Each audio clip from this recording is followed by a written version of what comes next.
crazy in 2020, we suffering. Our ancestors fought so we wouldn't suffer again, and yet here we are. Tell me what is so different.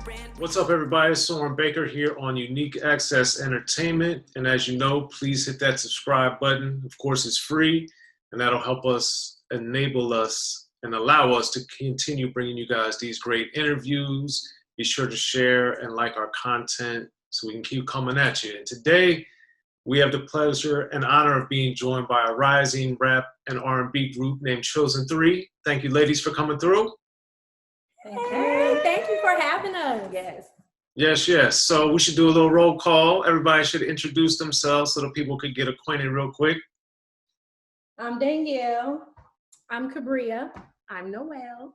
Yes. And you guys have put out a new song, Baecation, that has an excellent video that I'm a big fan of. So I wanted to talk to you guys for a variety of reasons. And first off, there's a lot we'll have to talk about with this song, but the one thing that I definitely want you guys to get going on the beginning side of things was being able to work with Dem Jointz, because he's obviously, on fire right now with Chozyn. He's got a lot of work he's done with Janet Jackson and Dr. Dre, and now Chozyn 3. So what was it like when you guys understood that you were going to be having a song that he co-produced? Well, very excited. Dem Jointz has been an amazing producer for a really long time. It's so nice to see him come into his well-deserved honors and recognition, just to be a part of his catalog of work is exciting. Like, we're so grateful, so honored, especially with the artist Chozyn that he has right now, just to be in the same conversation that people are having about Dem Jointz right now. We're just super excited about it. Yeah, and I think sonically he brings a lot of great texture and sounds, and Star Child Yuzo, of course, as well on there. Mm-hmm. But sonically, you guys have had, this is your third single. We're going to talk about all three today, but the thing that I thought was interesting is you have a very diverse range of subjects just on the first three songs. So what did the beat on Baecation, how did that make you guys want to go in that direction? So we sit and we think about different ideas, unique things that, maybe haven't been done or, has been done but can be reinvented. So the premise behind, Baecation was, okay, we're in a pandemic, we're stuck at the house. So we want to get out and travel, right? But we can't, so we decided, let's give people that fantasy of, having a vacation, getting away with that bae. And that's how Baecation was born. Yeah. Okay. Yeah. And I think it works really well. And then the video, I think, is spectacular from, all accounts. It looks like it's $1 million back in the day, one of those $1 million videos. So congratulations for being able to turn something out like that in the middle of the pandemic, which is, super high quality. So how did you guys go about finding the location that you used, and where is it? Go ahead, Danielle. Our location is Lake Las Vegas, and we are from live in Las Vegas, so that's where we were just thinking about different areas that we could travel close that was still open. With it being a pandemic, a lot of stuff is closed down. So fortunately, that's an excellent spot that gave us everything we were looking for right in town. Yeah. I mean, it's very, very sexy. Yeah, I would say that. I think it works really well aesthetically as far as the resort and stuff. But I think also it's one of those videos where I think on the eye candy level, I think it works well for men and for women, which I think is rare. So was that something that just happened, or was that an objective going into making the video? That was absolutely the objective. And so it feels good to hear someone say that they totally got that, right? Right out the gate. That's what we wanted. We wanted eye candy for the men. Mm-hmm. We wanted eye candy for the women. And then we wanted to create you know, that intimacy and that love, and provoke thoughts of, oh, you know, who am I dating? Who should I be dating? When am I going to date? You know, so I'm glad you saw that in the video. Yeah, I want to say too, because she had done her birthday at Lake Las Vegas. I had never been there, even though I grew up here, I had never been. And we were thinking like, ooh, LA, there's beaches. Like we want to create like we're somewhere else or on an island. But Baecation, I mean, we put together the treatment, scouted it. You know, you went out there the day before when I was flying into Vegas from LA, and you just did such a great job. Like we could do here and we could do this spot. And then I found the place to stay. And I mean, everything just came together. You looking at 3 women that are just making each of our videos happen with our great imaginations. Right. Well, congratulations. But Noel, I also know that you directed a video for Hidden Beach for one of their Unwrapped projects. So what did that process teach you that maybe you worked on, whether that's location scouting or what have you, for Baecation? Oh my gosh, yes. That situation helped me step into something that I didn't know was going to be needed later. Because we had no budget, and it was like, okay, we know this song needs to be about love.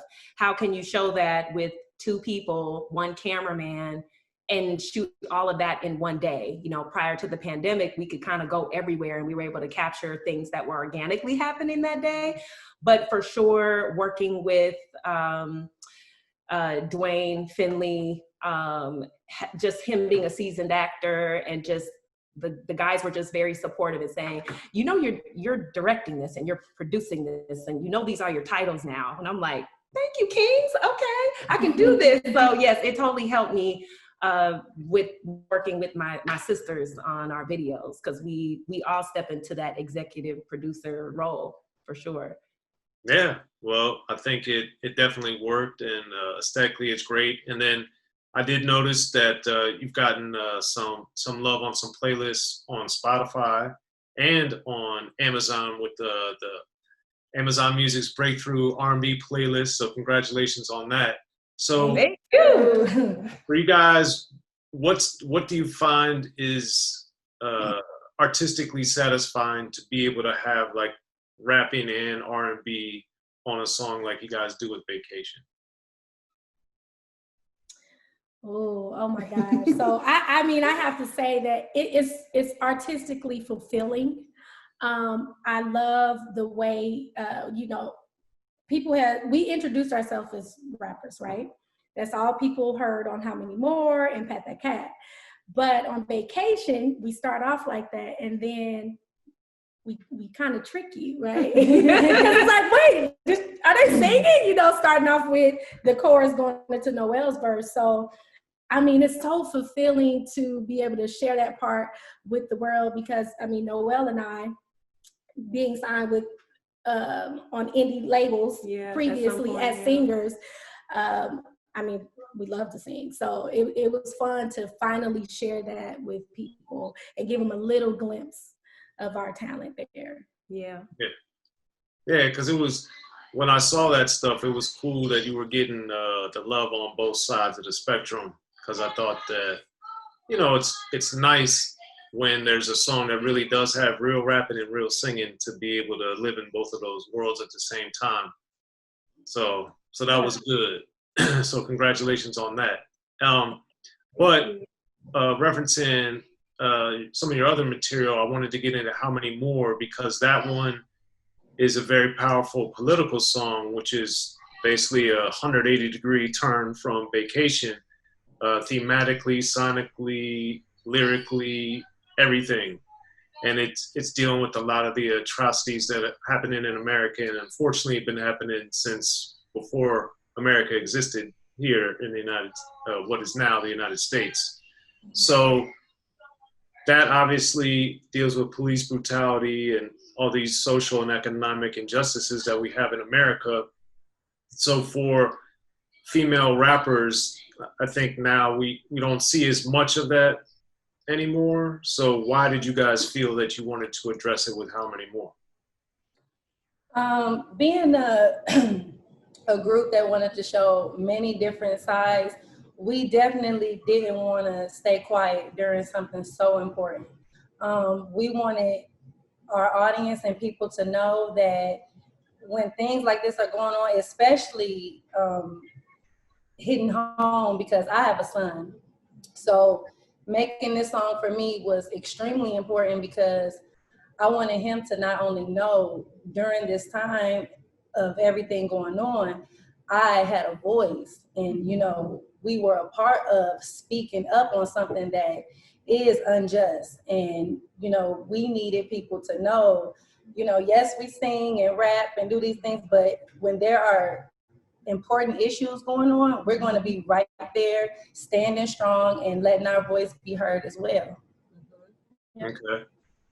And I think too, it's important to get the female voice, because I think while unfortunately this is affecting a disproportionate amount of Black men, what we're also seeing, of course, is Black women getting killed, but then also it's the families that are affected as well. It's not just, sadly, the people that get killed, it's the people around them. And obviously we all have families. So from that perspective, why did you guys feel that it was something to not only explore, but to really make a video and to push it hard? Well, we got the track from Sam Zines of Clockwork Music. Him and I have placed records in the past decade on like Tyler Perry projects, a couple Lionsgate projects together. And I just reached out to him and I said, hey, I'm in a girl group. Do you have any, tracks laying around that I could hear? And he sent 4, and that was one of them. And I just heard it right away that it was a song of the movement. And so I just immediately wrote the hook, wrote the verse, and that's kind of how our songwriting process works. Like, if we get tracks and one of us hears something right away, we'll literally record our part as a voice note and send it over, and then it just goes from there. So we probably got that record, let's just say, on a Tuesday. We finished the record by Friday. We recorded it in the studio Monday, and we had a photo shoot just to do promo photos because we needed some new photos, and we were downtown LA, shot some great photos in a clothing line called Black Privilege. And I said, man, there's gotta be some spot down here we can just record a music video real quick with the iPhone. And Richard, that did Pat That Cat, he directed Pat That Cat for us. It was Father's Day.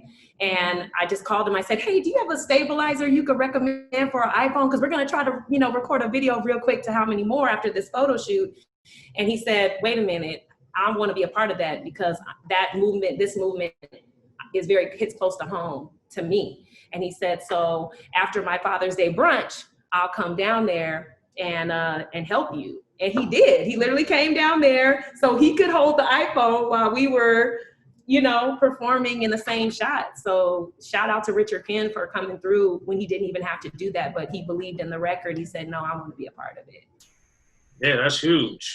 And congratulations for that. And I also think it's important to get the different voices, and I liked in the video in particular how it's that blend of footage from news reports and different things, as well as of you guys. So unfortunately, before the video and after the video, we haven't seen this slowing down at all. So what are some things that you guys think everyday people can do, and then how do you think we can change to start making things better and right and equal? We all have to be a voice, no matter your ethnicity. If you see something, if you hear something, I know a lot of us have conversations within the comfort of our friendships and kinships, but the change starts then. If you hear your family member saying something that maybe they don't understand, or maybe just inappropriate, we have to just start speaking up, and being a voice and getting everybody to that point of understanding that, listen, society is on board with equality. It's going to take some time, but we just all have to have a voice. Say something, speak on it, think before you act, because there's some situations now we're afraid to call the police. You know, us calling the police, we don't think of the results that someone else who doesn't have our melanin is going to think about. You know, we think about, okay, I could be calling the police, you know, for a domestic dispute, but what if they show up and kill my husband? You know, I don't want them to kill him. You know what I'm saying? So it's just thinking about what, you know, we as Black people are dealing with when it comes to those different things, and think about things before we do it, you know, and be a voice. Yeah, I think a lot of people don't understand and appreciate what you were just saying. And I have, through seeing stuff as a kid and then also listening to a lot of rap, thankfully I had a different perspective than a lot of white people that I grew up around probably. But I also happened to see a lot of stuff through being with my friends. And then, of course, once stuff started being more on television, started with Rodney King, that also gave me a whole different, it validated everything I had heard from my friends, experienced myself, and heard on songs. And then it was, you know, Rodney King took it internationally so that people could see. And, you know, it's sad because when I was first understanding this stuff as a little boy, you know, and talking, then when I started writing and talking to rappers about it in particular and their music, you know, Ice Cube in particular told me, he's like, I wish these songs I wrote about weren't relevant because they don't happen anymore. And, right. You know, he told me that, I've talked to and hung out with Ice Cube a lot, but he told me that literally in the year 2000. So that was 20 years ago when we had that conversation. So it's 20 years later, and he had been rapping about that since the 80s in 2000. So it's very unfortunate. So I'm glad that you guys did that song and are getting a message out there from a female perspective. So that's good. And speaking on all that, one of the things about Chozyn 3 that's so intriguing is that you have that came on the heels of Pat That Cat, which is totally different from that, which is totally different from Baecation. So that one, I think, is, of all three, shows the more of a humorous side of you guys. So how and why did you guys come up with this as a song angle? You know what? First of all, let me just say, we have the guilty party identified us. You know what I love about Pat That Cat is, you know, a lot of women are afraid to speak about our private part, you know, the vagina. We have one. It's amazing in so many different ways. And so and we can talk about it how we want to talk about it, you know. So we were comfortable in making a song, you know, a funny song, right? As a comedic banger. That's what I call it, a comedic club banger. Right. Yeah. And, you know, just having fun with it. It's fun. It's true for some people. We're giving advice, you know, like, there are some good things to take from it. You know, you can play the song if you want to tell somebody instead of having to say it out your mouth. We wanted to do something very different. Definitely got a lot of people's attention. And that's what Pat That Cat was for us. Okay. And how and why was the laundromat? Is that just going with the cleaning vibe thing? Yeah. Laundromat, we said that in the song. We referenced the laundromat a couple of times. So it was definitely her vision that came to life with that, because it was hard to find a laundromat that wasn't charging like $1,000 an hour to use. So we found a really dope laundromat in Inglewood, Black owned, that allowed us to come in there, and they just showed us such hospitality. It reminded me of like a spot in any hood that people sit outside. Like there was men outside, you know, sitting in their chairs, drinking and talking, and Danielle was clowning with them that day. Little kids, it's like it's probably a ritual for a lot of people in that neighborhood to wash their clothes we were there on a Sunday. So it was very community and family. It was really cool, actually, the people that in the community that we got to mingle with doing that little part.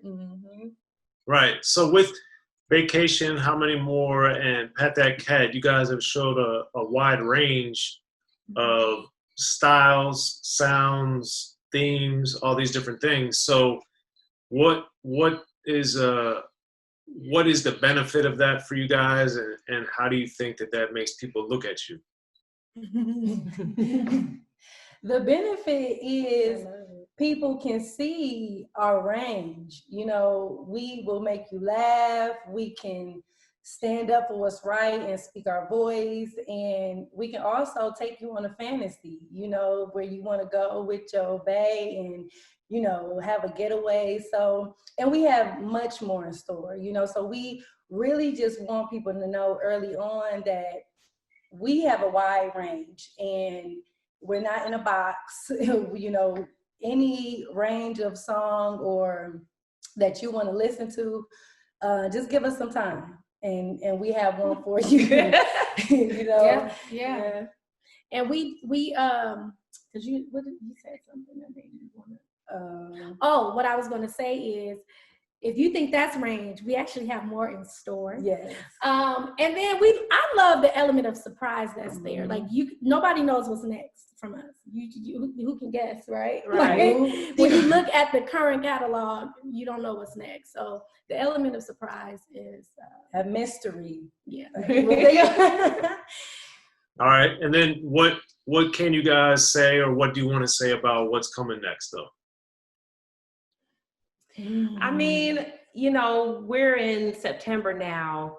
We've got the NFL season that just started. We're in the playoffs of the NBA. We've got the elections that are coming up really soon. We still have a pandemic.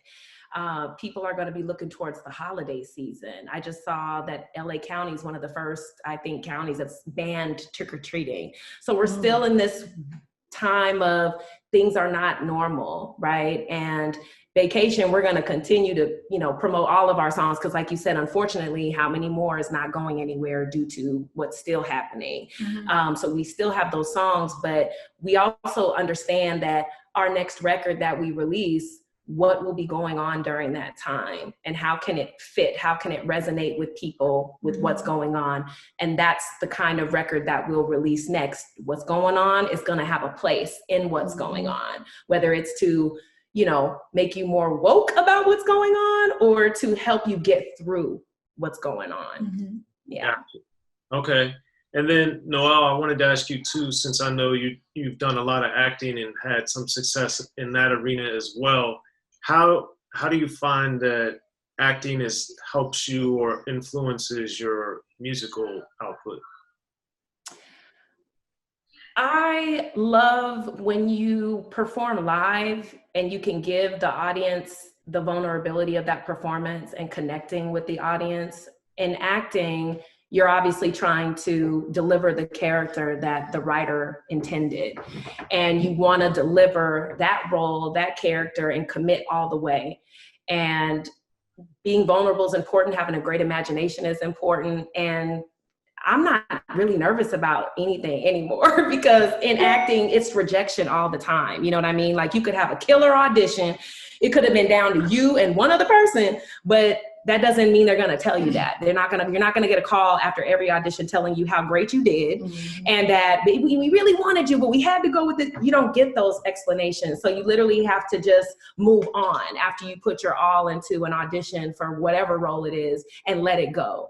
With music, we understand that if you're discovering us right now in the needle of haystack of all these amazing artists and songs that are out, that means something to us. And we may not hear how great we are either. We're grateful, like Amazon and Spotify and all the comments and views that we get. If we have one view, we're like, thank you for the view, because we know how hard it is to just get any type of acknowledgement these days. Everybody wants so much of it and we only have so much of it to give. So acting has definitely helped me with this business even more on the music side. It's like, look, we're doing it because we love it. And that love is translating through our music. It is. And with every record that we put out, that's what we're trying to do. Yeah. And I should have mentioned that these are not like obscure things that you've done acting with House. You've been on House and Blackish among several other things. So I think it's important that people realize that this is not, it's not a community play or something. Yeah.